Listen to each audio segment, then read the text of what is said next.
The UFC pound-for-pound rankings have been updated today since UFC 316. Islam Makhachev remains number 1, Merab has moved to number 2, Jon Jones has moved down to number 3, Dana probably isn't thrilled about that, and Ilia Topuria is now number 4. Ariel Helwani thinks Jon Jones is ruining his legacy with his most recent posts on X. Jon recently called out Francis Ngannou and said that he'd be more interested in fighting Francis than Tom Aspinall. Ariel says Jon could have had that fight when Francis was in the UFC but didn't want to take it. Jon thinks he's cooking with all of these right here. He thinks he's having like the greatest run on Twitter. What's really happening is he's cooking his own legacy right now. He's making a mockery of his legacy. Show me a great champion. Show me a great. From Jordan to Tom Brady to Ali to Lemieux to Gretzky. Show me someone who acted like this in their final chapter. Show me. Who refused to pay it forward. We'll continue. And now, this is the greatest example that Jon just doesn't want anything to do with Tom. I'm not going to use the ducking word because I don't like it. But for the supposed greatest fighter of all time to walk away because he doesn't want to fight one particular guy, a guy who he's done everything in his power to on, I think speaks volume. Because here he is campaigning for a Francis Ngannou fight. The Francis fight that he could have had back in 2020 and he refused to take. Not when Francis was a free agent, when Francis was ready and willing to fight him for $600K. Tony Ferguson still wants to coach the Ultimate Fighter with Khabib Nurmagomedov. Tony posted an AI-generated photo of him and Khabib to his Instagram. In the caption, he wrote, "Let old fathead Khabib know I won't make fun of him anymore if he coaches against me in the Ultimate Fighter." Joaquin Buckley believes he deserves a title shot if he beats Kamaru Usman at UFC Atlanta. He thinks if Islam Makhachev does defeat Della Maddalena and becomes the new welterweight champion, he will not stay in the division. Buckley believes that Islam would run from him because he's not a natural welterweight and knows that Buckley would be a bad matchup for him. Be sure to go check out Buckley's YouTube channel, links in the description. So once I beat Kamaru Usman, right, there is no debate, there is no back and forth, there is no argument. Like, we up next, and you already know you got this guy from 155 coming up thinking he gonna take my spot, right? Nah, we can't have it. I truly believe that, you know, with everything that's coming, you know, the JDM fight and Islam fight is not a massive fight to make. JDM is the world champion right now, but I truly believe that Islam got to sit back and just wait for me to get my title, because I will be the hardest fight that Islam has. He's not going to out-wrestle me, right? He's not going to submit me. I've never been submitted in my career. And he definitely not going to stand on the feet with me. If the people want to see it, it's going to be made. I already know that the fan base, you know, they know, you know, what JDM about. They know what he good at, what he struggles at. That's a toss-up for Islam, you know? And don't get it twisted. If Islam does get blessed with that title shot and he does beat JDM, he's not gonna stay there.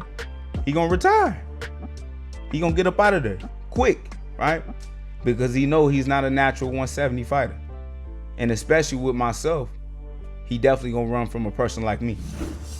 Henry Cejudo explains why the UFC should book him versus Sean O'Malley next. Henry actually admits that O'Malley has a better chance of beating him than Umar Nurmagomedov. But where does Sean O'Malley go from? Sean O'Malley, well, there's only... It's too good, man. It's too good. It's too good for me and Sean. Obviously, man, I really don't count that last loss, dude. That's up, dude. I really don't, man. But whatever, dude. I'm 0-3. He's 0-2. We're both from Arizona. We're both former champs. We're both from the same city. It just makes perfect sense. I'm not sure. Like, they're probably gonna give Sean a striker, but dude, they're gonna give Umar Nurmagomedov, bro. He's got a better shot with me. I mean, who are they? You know what I'm saying? Like, don't, dude, give this dude a shot, dude. Yo, you know? that is honest. Jeez. Kamaru D, Triple C in 2020, bro, dude, I'll be licking my toes. But that ain't, you know, it's different, bro. I am a little older. I do a lot. I do have kids. I know where my time is going. That's just the honest to God's truth.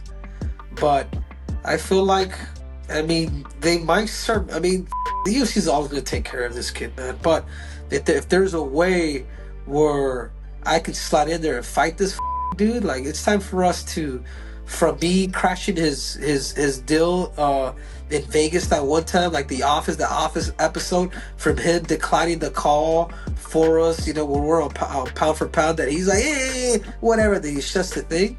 Like, it's time to really duke it out, bro. Even though we're both, you know, we're both on a losing streak, but I think it makes perfect sense. Kayla Harrison is welcomed back to American Top Team after becoming the new bantamweight champion over the weekend.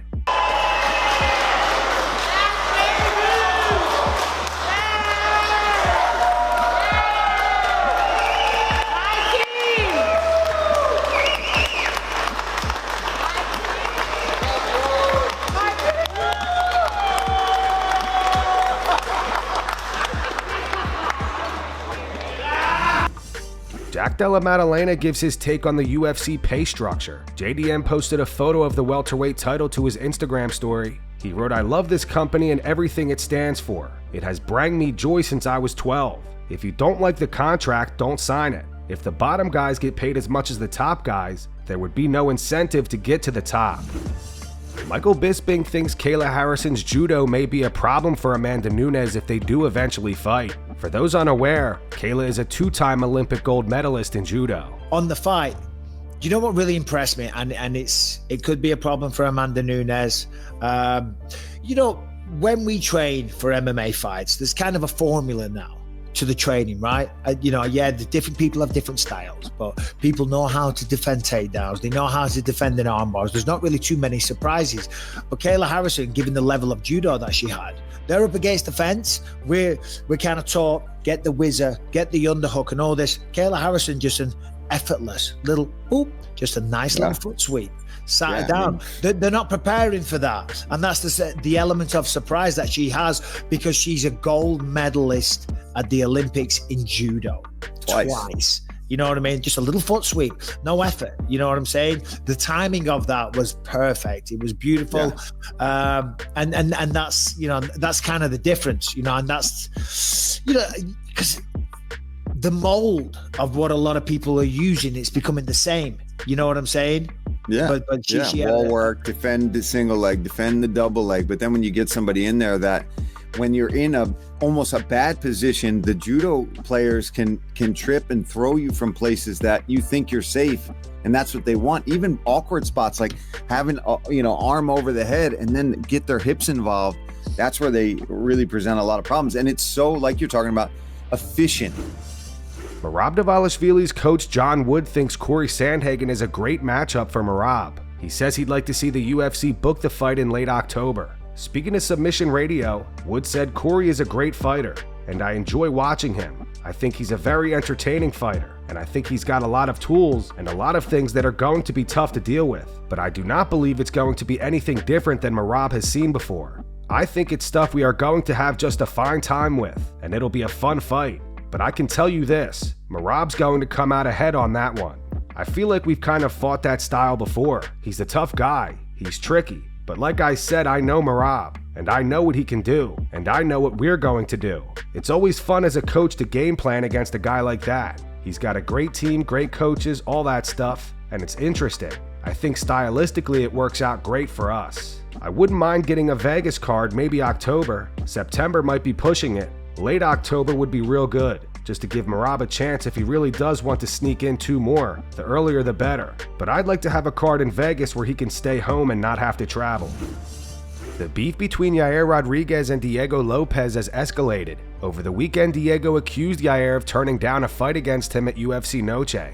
Yair released a video to his Instagram responding to Diego. He says he'd rather fight him in the street than in the octagon. Yair said, "Right now I'm on the way to support Ignacio Bahamondes in his next fight. I'm heading to Baku. And well, as always, this damn sport is really hard. Honestly, I'd love it, I really would love it, if things were a bit different, because everything has turned into a circus. Honestly, I saw somewhere that Diego Lopes is saying that I don't want to fight him, and that's absolutely not the case. Honestly, I was a little disappointed with the UFC for the fact that they offered me a fight with him, because yeah, they did recently offer me that fight. Let's rewind a bit. What happened? When I had the opportunity to fight Diego, he said no because I was coming off a loss. Now he's coming off a loss and wants to fight me. That doesn't make sense to me. That's one thing.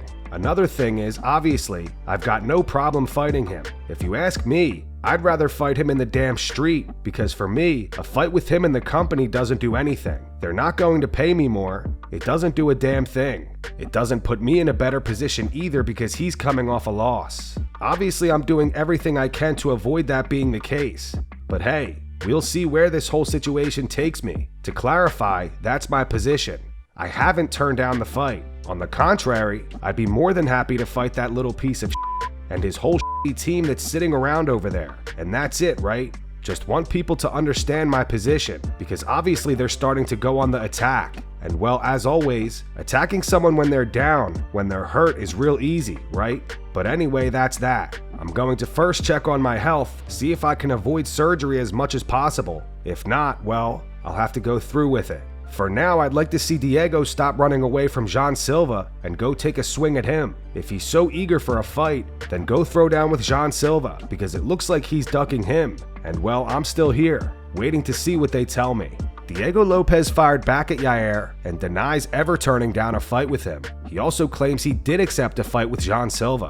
Diego said, "What a stupid thing to say, I refused to fight. The fight was already scheduled to be the main event of UFC Mexico in February. I had accepted, while you were just going around in circles. The UFC changed plans and called me to fight for the title. Fighting in the street? No, bro, I don't recommend that. I'm too calm because I know what I'm capable of, and it's better to have a referee involved. Let's get to the facts. After the fight against Volk, the UFC contacted me asking how my health was. I told them all the recommendations the doctors gave me, that I would be ready to fight in September. They offered Aaron Pico. I said yes. 2 days later, they offered me Jean Silva. I said yes. When the UFC moves the UFC night to San Antonio, Yair Rodriguez, I said yes. I also suggested offering the fight against Movsar Evloev or Lerone Murphy. If you have any doubts, ask Dana, Hunter, or Sean if I've ever turned down a fight. The day I turn down or don't accept a fight, it has to be because of a very serious health issue or because I'm truly unable to fight. My career was built on accepting fights. I have 32 professional fights for a reason." Merab Dvalishvili trolled Sean O'Malley today. Merab posted this photo on Threads of him carrying O'Malley during their fight, with Donald Trump, Dana White, and Hunter Campbell in the background. He wrote, "We are going to Georgia." Manel Kape has announced that he fractured his foot and he has pulled out of his fight against Brandon Royval at UFC 317. Manel Kape has now had 11 fight cancellations inside the UFC. He posted this to X. He wrote, "With great regret, I come to inform you that I am out of the next UFC 317 competition. I suffered a foot fracture during training, and after medical evaluation, I was instructed to have surgery and focus 100% on recovery. It's not easy to stay out of something I've been preparing for with so much dedication. And without a doubt, this would be the most advantageous fight of my career. But I understand that this is just another challenge on the way, and I trust the plans that Allah has for me. I sincerely thank everyone who is with me. We remain firm, stronger with each obstacle. The battle was only postponed. I'll be back soon." Brandon Royval will now fight Joshua Van. Joshua Van just fought at UFC 316 over the weekend and defeated Bruno Silva via TKO in the 3rd round. Yo, what's up, y'all?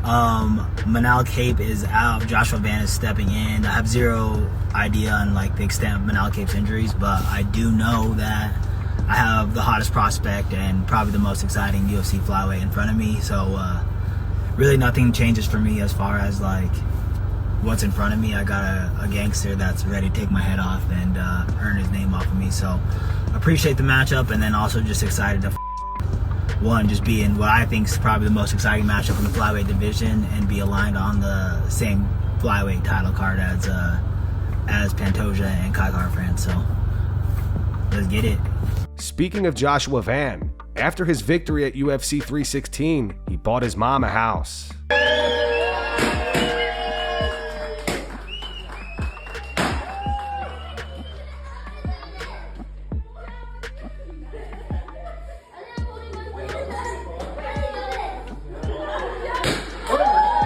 that's going to wrap it up for the news. Thanks for watching. For daily MMA news and content, subscribe to Full Mount MMA and click the bell icon to be notified when we post videos. Here are the 3 top comments from last video. The first one's from DWAP580. It says, Pena is delusional thinking she will sit on the sidelines and wait for the winner of Harrison versus Nunes. The second one's from Juice MMA. It's in reference to Justin Gaethje saying he'll retire if he doesn't get the next title shot. It says, Justin always gets like this. After one win, he's thinking he's owed something. And I love Justin, but he said this when he beat Chandler too. And the final one's from Yen the Mexican. It says, unless the fight gets announced, nobody wants to hear about John Jones anymore. Those were the 3 top comments from last video. If you want to be featured in the next one, all you have to do is comment down below. And if you missed yesterday's news, click the video on screen right now to get caught up.